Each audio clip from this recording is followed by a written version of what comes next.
की बुद्धि को और बने वृंदावन आबाद किया।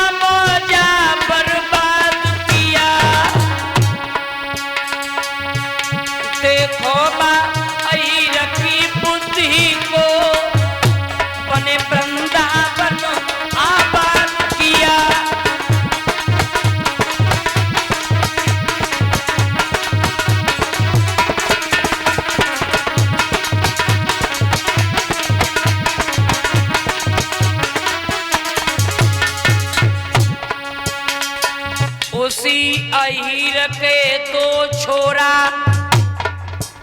बलराम कृष्ण कहलाते हैं। कोई काल हमारे ऐसा ज्योतिषी बताते हैं।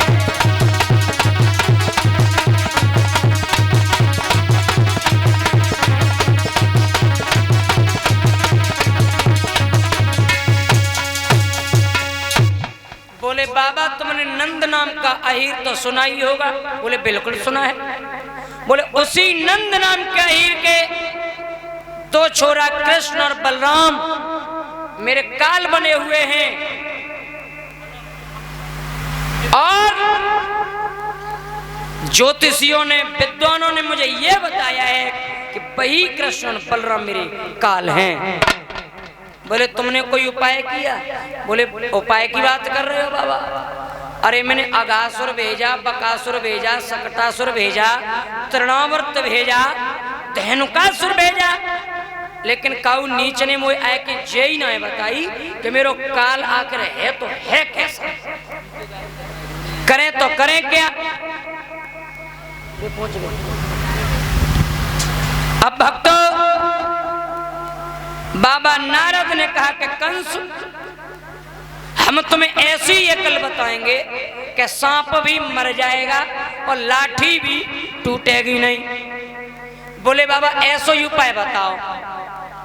बोले कंस तुम एक चिट्ठिया लिखो, चिट्ठिया, और चिट्ठिया उस नंद नाम के अहीर के लिए लिख दो और चिट्ठिया में लिख दो कि बाबा नंद सादर स्नेह प्रणाम, अवगत ये कराना चाहता हूं कि मेरे यहाँ यज्ञ तो होते ही रहते हैं, ऐसे ही एक यज्ञ में अनुष्ठान रच रहा हूं। मुझे 101 नीले कमल पुष्पों की आवश्यकता है जो काली देह के अंदर मिलते हैं। 101 नीले कमल पुष्प ला करके मुझे दे दो, अन्यथा सभी अहीर बिरादरी को उठा करके जेल में डाल दूंगा। और लाला कंस इतना पत्र में लिखने के बाद अपने हस्ताक्षर करके नंद को भेज दो। उस नंद के दोनों बेटा कृष्ण बलराम नीले कमल पुष्प लेकर के लेने जाएंगे तो काली देह से वापस नहीं आएंगे, क्योंकि काली देह में कालिया नाग रहता है और कालिया नाग के विष से वो पानी यमुना का इतना जहरीला हो गया है कि उसके ऊपर से पंछी भी पंख नहीं मार सकता, सांप भी मर जाएगा और लाठी भी नहीं टूटेगी।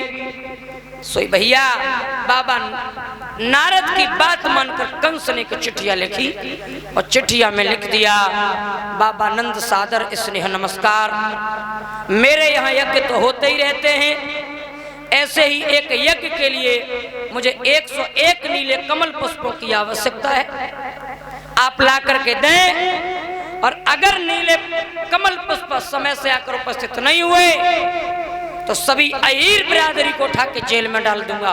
सुबह उठूंगा, कुल्ला दातुन करूंगा और एक एक अहीर का नाश्ता कर लूंगा।